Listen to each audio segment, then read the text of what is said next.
Kevin Jennings has been appointed to be the Safe and Drug-Free Schools Czar for America. Now, it brings with it some responsibilities, and one would think that he would be a person who had some record promoting safety for all kids in schools, and that he would have some record opposing drug abuse, illegal drug abuse. I look at his drug abuse, and there he has written cavalierly in one of his books that to get drunk and stoned and sit out at the airport and watch the airplanes come in is kind of neat. That's the cavalier attitude. He's an unrepentant drug abuser.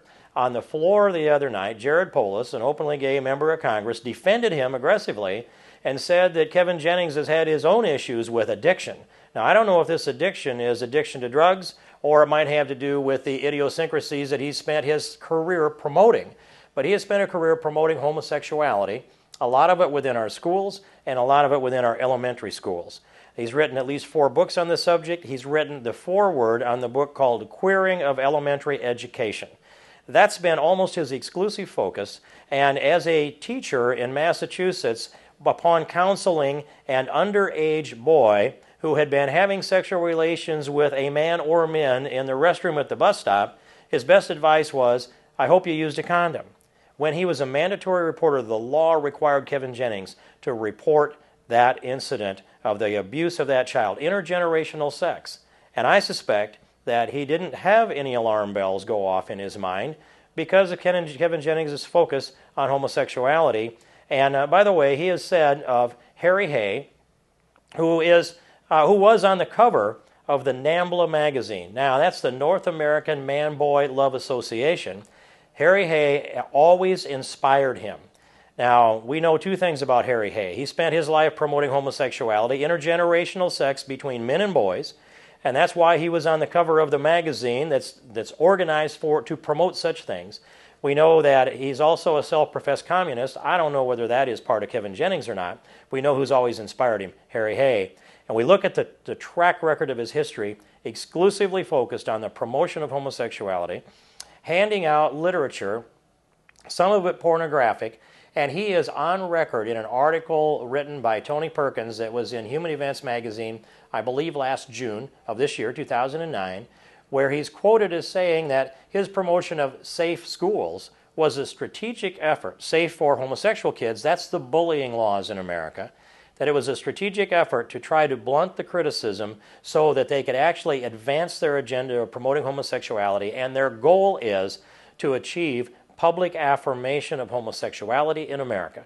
That's the life goal of Kevin Jennings, and whether you agree with that or not, it's way too narrow, and it is way too focused on homosexuality for any other kids to get any benefit from him. He's a wrong role model. He needs to be fired by President Obama. And by the way, we need to hold the president accountable for these kind of activist radicals that he is appointing to very high positions in the United States government. Every time we run across another radical czar with a radical agenda, some people may think that we're getting to the end of the list. I don't know. They keep emerging. And I will say this, that President Obama has a whole series of associates that have empowered him politically, all the way back to Chicago and all the way back to Acorn. And if you look at President Obama and his fellow travelers, he has appointed his ideological equals, and sometimes they aren't necessarily close associates, but the fellow travelers of his close associates. That's what I think Kevin Jennings is. It's another indicator of taking over the public schools and promoting a homosexual agenda in our public schools. You know, to take that on down to kindergartners, which Kevin Jennings has done, and to be advancing that agenda with little kids, he has raised an objection to children reading Romeo and Juliet. And he said every time that children read Romeo and Juliet, they're aggressively recruited to the heterosexual agenda. He's offended by heterosexuality, by religion, and he seems to not be offended by drug abuse or intergenerational sex, whether it's homosexual or heterosexual sex. I think the mainstream media are a group of liberals. I mean, everybody knows that. They actually admit that when you poll them and find out how they vote and where they send their political contributions. And so they would like to see this go away. They want to see President Obama do well. I want to see America do well.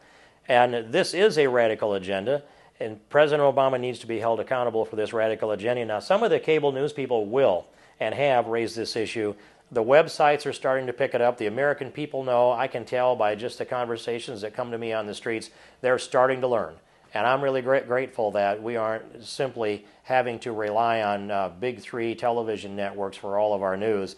If that were the case today, we wouldn't know about Kevin Jennings. I have sent an individual letter to the president a little over a week ago, and we have not received a response. Honestly, in the letters that we've sent to the White House, it's unusual for them to respond to a member of Congress. For some reason, if they don't agree, they don't want to respond. And so it's too bad that our communications go through the media rather than through the mail. But that's their choice, not mine. I'd prefer the president would want to have a discussion about this. And by the way, the president has avoided the discussion about his radical appointments. And there are a whole list of them. The most recent to disappear was Van Jones.